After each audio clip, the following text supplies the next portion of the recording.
In the early 2000s, when the internet was booming with promise, stocks of tech companies were skyrocketing, and Amazon was one of the hottest names in the market.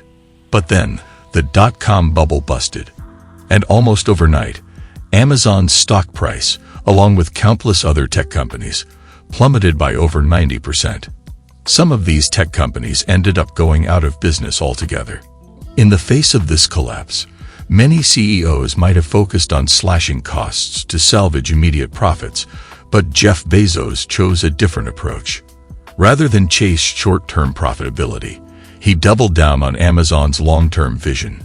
He reinvested heavily in infrastructure, expanded Amazon's offerings, and focused relentlessly on customer experience.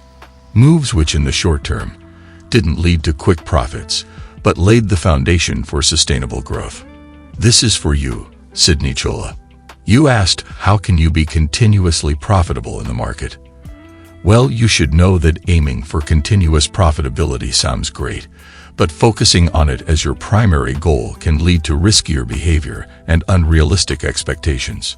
A more achievable aim is to work on building a steady long-term plan while staying adaptable and learning from the market along the way. This patient, long-term focus allowed Jeff Bezos and Amazon to weather the storm and eventually emerge as one of the world's most valuable companies. Jeff Bezos' strategy shows that chasing constant profitability in the market or business often leads to disappointment.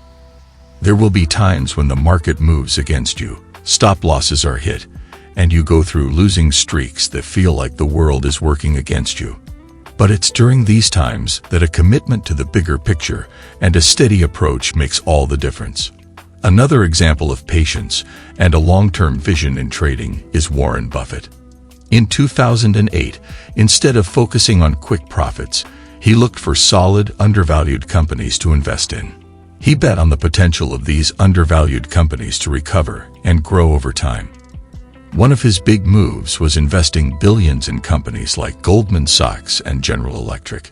These plays were based on his confidence in the company's fundamentals, allowing him to capitalize on future gains rather than immediate profit. This approach takes the pressure off needing constant gains and helps you avoid emotional decisions that could lead to more unnecessary losses. Profitability isn't a constant upward line. It's a steady journey where you make more informed decisions, manage risk well, and focus on growth over time. I wish you the very best. Question 2. What are the difficult phases which a trader faces despite working on a right strategy? Salman Kaleem. Before I respond to your question, I'd like to express my heartfelt gratitude to Salman Kaleem, an unwavering supporter of the Profit Academy. You have been a constant source of encouragement. Your kind words and support mean the world to us, and we're committed to continuing this journey, growing and succeeding together. Now to your question. Trading successfully goes beyond having a well-crafted strategy. It demands emotional resilience, discipline, and a proactive approach to managing common psychological pitfalls. Let's explore some key challenges or phases traders often face and how to address them to build a foundation for long-term success. It starts with emotional trading. Fear and greed are two of the biggest emotional drivers in trading.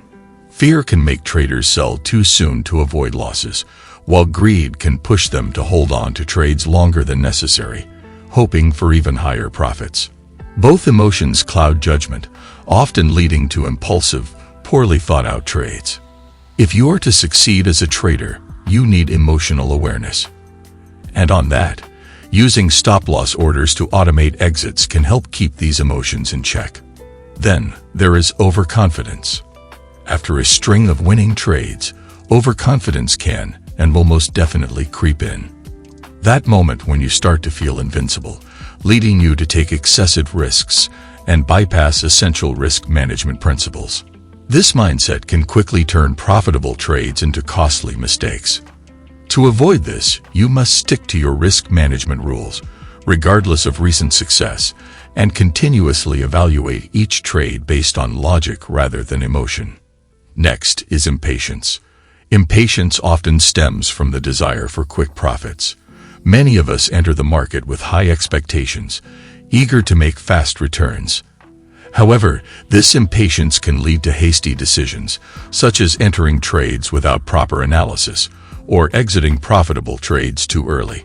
To combat impatience, you should remind yourself that successful trading is a marathon, not a sprint, and focus on quality over quantity. This brings me to the lack of discipline as beginners in the trading world. Discipline is essential, especially during volatile periods. You need to stick to a trading plan, although it can be challenging when the market doesn't seem to be cooperating. However, a well-thought-out trading plan exists to guide decision-making during both good and bad times. You should treat the plan as a rulebook, making adjustments only when justified by solid analysis. There is also analysis paralysis.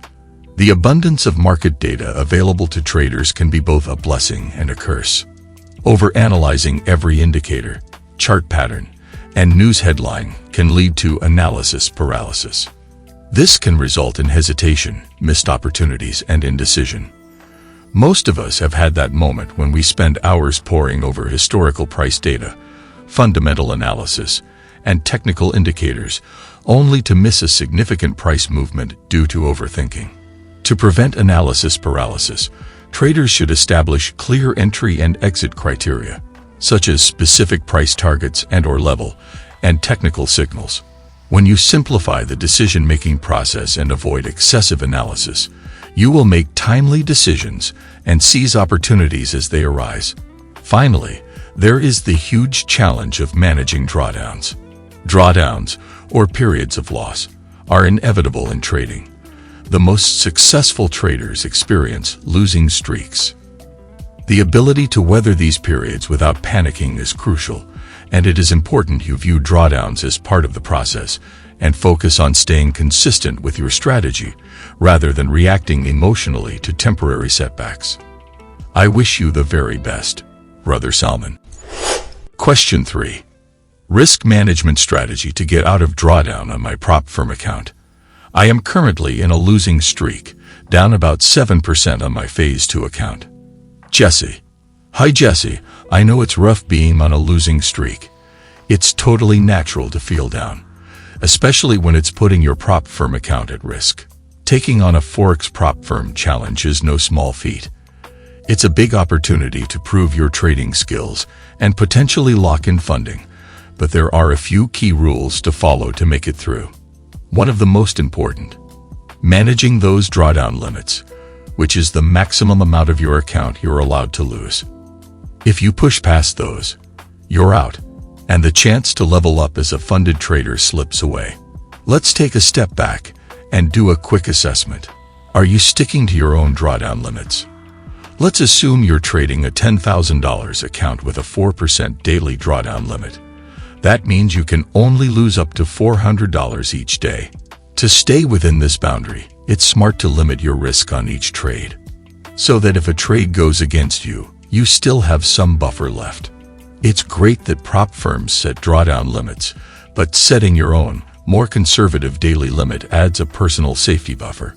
You can try setting your own goal of 1 to 1.5% daily loss. It's like adding a bit of extra padding, giving you breathing room when the market moves against you. Are your strategies and risk management still relevant? Markets can change, and a strategy that worked before might not fit now. Are your stop losses and take profits locked in? Or could they use some fine-tuning? How's your position sizing? Sometimes, scaling down can help you get through tougher patches without overextending yourself. Loss management. Are you on top of it? Keeping losses manageable is crucial for passing a prop firm challenge. Before each trade, decide on the maximum loss you're comfortable with and place a stop loss at that level. Stop loss orders are lifesavers, automatically exiting you out of a trade that's hit your risk threshold. They keep things under control so you're not glued to the screen, panicking about potential losses. You must know by now that not every trade is going to be a winner. And that's okay. The key is to cut your losses on the trades that don't work out and protect your account. What's your trading plan? Do you even have one? If you don't already have a trading plan, it's time to put one together. This plan should include your risk management guidelines, position sizes, and clear entry and exit rules. When you have a plan in place, you'll be less likely to make emotional, spur-of-the-moment decisions that can lead to losses. Finally, let's talk mindset. What's your ultimate goal as a prop trader? Are you calm and collected enough to handle the ups and downs? Emotional trading can drain your account faster than you think, especially with prop firm rules in play. If you're feeling overwhelmed or don't have clear answers to these questions, step back from the charts for now. Take a break, clear your head, and analyze where things went wrong. A refreshed mind can make all the difference. In the end, a prop firm challenge isn't about racking up huge profits every day. It's about balancing solid strategy with disciplined risk management. Trading is a journey. Learn from your mistakes, keep a trading journal to track progress, and stay committed to learning. Recovery takes time, but with discipline and patience, you'll come out stronger on the other side. I made a video in the past about prop firm risk management trading. It will be linked in the comments. You've got this. Final question. Where can I get more information about currency news/banks, Forex market? At Hand to Hand. There are a variety of ways to stay informed about currency news, banks, and the Forex market. Financial news websites like Reuters, Wall Street Journal, Bloomberg, and MarketWatch provide comprehensive coverage of global financial markets, including currency news and analysis. Forex Factory, in my opinion, is the best to follow economic calendars. Many Forex brokers also offer news feeds and economic calendars directly on their trading platforms, keeping you updated on market events and data releases. The good old media channels like Bloomberg TV, CNBC, and Fox Business offer real-time coverage of global markets, including currency news and expert commentary. Mixing up these sources gives you a well-rounded view and keeps you in tune with the latest Forex movements and market sentiment. If you are still struggling to hit your profit targets or experience the fear of missing out, we covered these topics in a video you can watch here. Please, don't forget to like, share, and subscribe if you are new here. See you in the next one, and bye for now.